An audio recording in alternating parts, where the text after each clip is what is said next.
Albert Einstein famously called it the eighth wonder of the world, and if you want to build serious, long-term wealth, you absolutely need to harness it. I am talking about the magic of compounding. If you are just starting out, thinking that your small investment contributions do not matter, you are missing the point.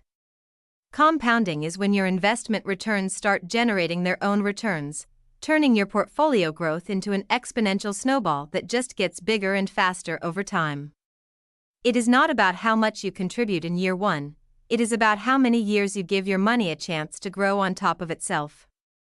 Whether you are 17 trying to maximize your first paycheck or 50 trying to catch up for retirement, time is your most valuable asset here.